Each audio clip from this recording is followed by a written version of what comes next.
Have you ever noticed how the deepest wounds don't always come from strangers, but from the people you trusted the most? Betrayal, rejection, abandonment. These are the cuts that don't just bruise the skin, they pierce the soul. And when you've been hurt, the instinct is to strike back, to get even, to make sure they feel what you felt. But here's the truth. The greatest revenge isn't shouting, fighting, or trying to prove your worth to someone who couldn't recognize it. The strongest form of revenge is moving on, silently, powerfully, and without turning back. Think about it. When you move on, you're telling the world and yourself, I am not chained by the past. I am not defined by what they did to me. I am building a future that is greater than the pain they left behind. And that's terrifying to those who tried to break you, because nothing unsettles the human psyche more than the sight of someone they wounded rising higher than they ever imagined. Moving on doesn't mean you forget. It doesn't mean you deny what happened. It means you refuse to give them continued power over your thoughts, your emotions, your destiny. Every time you dwell on their actions, you give them real estate in your mind. And if you allow bitterness to live rent-free in your soul, you're not punishing them. You're punishing yourself. But when you move on, you reclaim your freedom. You build a life that thrives not in spite of them, but because you chose to rise above them. Look at history. Look at the people who changed the world. They didn't waste time chasing revenge. They didn't spend their lives trying to prove their worth to those who doubted them. They transformed pain into power, adversity into strength, rejection into redirection. And that's exactly what you must do. Imagine walking away from someone who hurt you so deeply, and then, a few years later, you're thriving. You're healthier, stronger, more successful, surrounded by love and opportunities they could never provide. That's the ultimate revenge. Not because you sought to destroy them, but because you refused to let them destroy you. So ask yourself, do you want to be remembered as someone who clung to pain, or someone who turned pain into a platform? Every second you spend trying to get even is a second you're not building the future you deserve. Stop looking backward. Stop holding on to stories that only keep you small. Your destiny is too big, your strength too valuable, your time too precious to be wasted on people who already showed you who they are. The best revenge is not anger. The best revenge is not hatred. The best revenge is building a life so meaningful, so fulfilling, and so elevated that those who tried to harm you no longer have access to your energy. The day you choose to move on is the day you choose victory. And there is nothing more powerful, nothing more liberating than that choice. Moving on breaks the cycle of control because it severs the invisible chain that binds you to the very person who hurt you. When someone wrongs you, their actions echo in your mind long after the event is over. You replay conversations, you rehearse what you wish you had said, and you imagine scenarios where you finally gain the upper hand. But in that cycle, you are still under their influence. They occupy your thoughts, they shape your emotions, and they dictate how you see yourself. This is why resentment is so corrosive. It tricks you into believing you are standing strong, when in reality you are still carrying them with you every single day. The most profound act of strength, then, is to drop the weight entirely, to step out of the psychological cage and to refuse to give them any more of your life. Think of it this way. Imagine your mind as a house. When you allow anger and resentment to linger, you are giving the person who harmed you the master key. They walk in whenever they like, rearranging your peace, shattering your stability. And the more you focus on revenge, the more you invite them back. But when you move on, when you consciously decide to redirect your energy toward your growth, you are changing the locks. You are saying, "This is my house, my life, my future, and you no longer belong here." That act of reclaiming ownership is what breaks the cycle. It's not an easy process. Letting go feels at first like surrender. It feels like weakness. But this is where the deeper psychological truth reveals itself. Revenge is a dependency, while moving on is independence. Revenge keeps you tethered to their existence. Moving on allows you to stand on your own. And once you realize that, you understand why silence and progress speak louder than any retaliation. Every step forward, whether it's building your career, healing your body, strengthening your mind, or cultivating new relationships, is a declaration that you will not be controlled.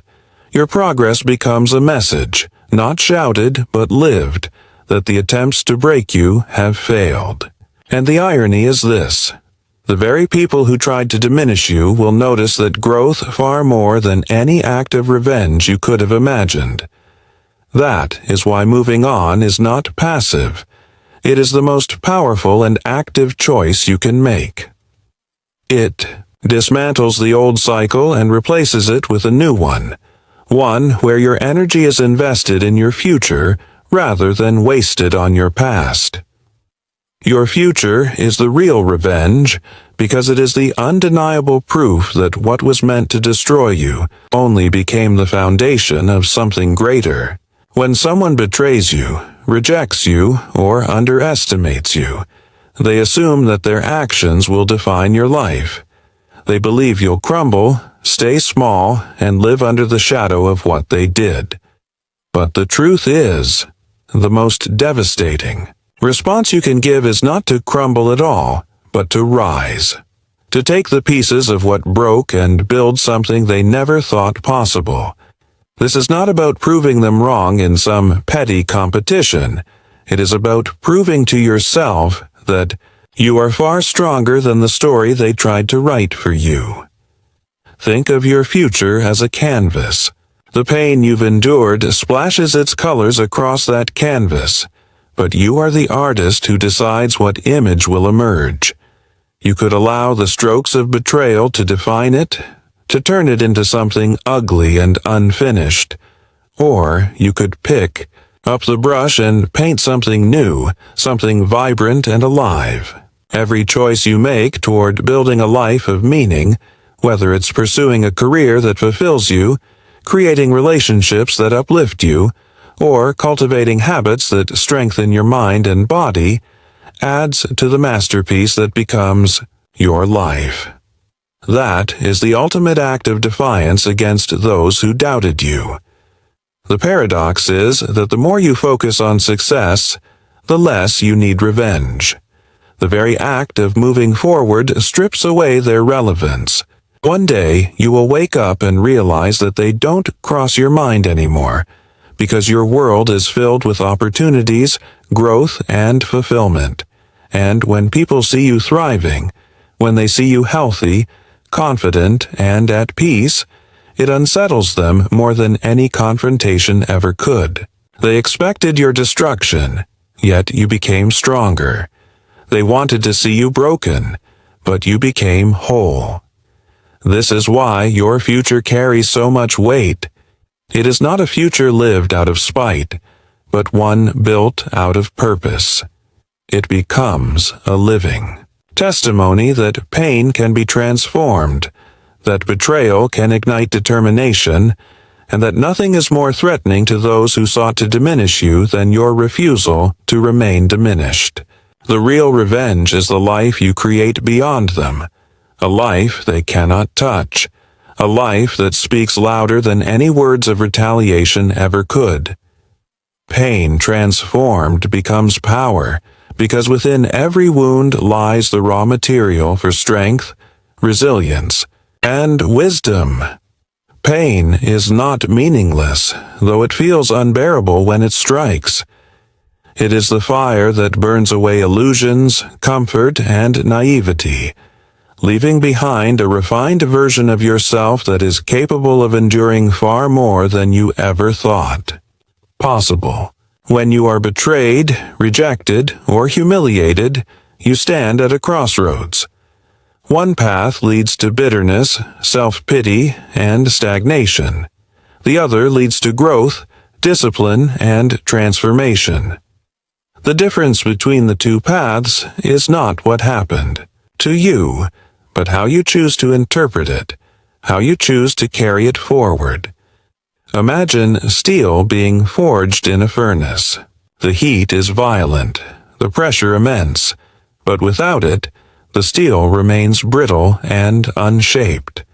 Your pain functions the same way. The fire of your suffering has the potential to harden your spirit, to give you clarity, to force you into strength. That would never have been demanded of you otherwise. People who never experience suffering rarely develop depth. They drift through life comfortably, but without the gravity that comes from surviving hardship. It is in your darkest moments that your potential for greatness is revealed. Psychologically, pain also strips away illusions. It forces you to confront who you truly are. Because when life shatters your plans and people betray your trust, you are left with the raw self, without masks, without distractions. This is terrifying, but it is also liberating, because from that place of honesty, you can rebuild authentically. You no longer live for appearances. You no longer bend yourself to fit others' expectations. You build a life rooted in truth, and that authenticity radiates power. When you learn to transform pain into power, you stop asking, "Why me?" and start asking, "What now?" You no longer waste energy trying to undo the past. Instead, you redirect that energy toward growth, toward creation, toward strength. And the remarkable thing is that the very experiences you thought would break you become the foundation others look up to. You become a source of inspiration, not because you lived a life without pain, but because you mastered the art of turning suffering into strength. Pain ceases to be a prison, and instead becomes the very key that unlocks the door to your higher self. Freedom lies in detachment, because when you let go of what you cannot control, you release yourself from the invisible prison built by fear, resentment, and dependency. So often, people stay chained to the past because they believe holding on gives them power. They think that by clinging to the anger, by replaying the betrayal, by obsessing over the injustice, they are somehow protecting themselves. But in reality, they are keeping the wound open. Detachment does not mean indifference. It does not mean you stop caring about what happened. It means you stop allowing it to govern your life. It is the conscious decision to no longer let the actions of others dictate your state of mind. Imagine being caught in a storm. The wind howls, the rain cuts into your skin, and your instinct is to fight it, to resist, to shout back at the thunder. But you cannot stop the storm. The only choice you have is whether you will let it consume you or whether you will keep walking forward, knowing it will eventually pass. Detachment is the psychological equivalent of this. You stop fighting the uncontrollable, and in that surrender you find strength. You are no longer at the mercy of every cruel word, every betrayal, every injustice, because you recognize that your worth does not rest in their hands. Detachment is not weakness. It is the highest form of strength, because it requires courage to release the familiar, even when the familiar is toxic. It is easier to stay angry, easier to rehearse the story of your pain, because at least it gives you a sense of certainty. To detach means to step into the unknown, to admit that your future is bigger than your past, and that is terrifying. But once you take that leap, you find an incredible lightness. You discover that you don't need validation from those who hurt you. You don't need closure from people who were never capable of giving it. When you detach, you reclaim ownership of your life. You stop handing over your energy to people who do not deserve it. You stop letting circumstances control your inner state. And in that moment, you experience freedom, not because the world suddenly becomes fair or painless, but because you have chosen to rise above it. True freedom is not found in control, but in release, not in gripping tighter, but in letting go. So, in the end, the greatest act of strength you can ever take is not revenge, not bitterness, not clinging to what broke you. It is the decision to move forward with dignity. Moving on is not weakness, it is power.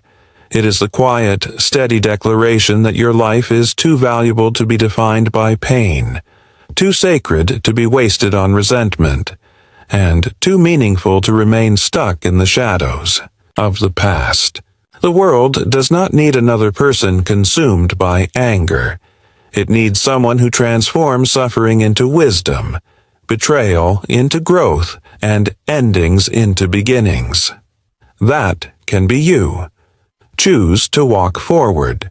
Choose to rise. And let your life itself become the proof that no wound, no rejection, and no loss has the power to keep you from becoming everything you were meant to be.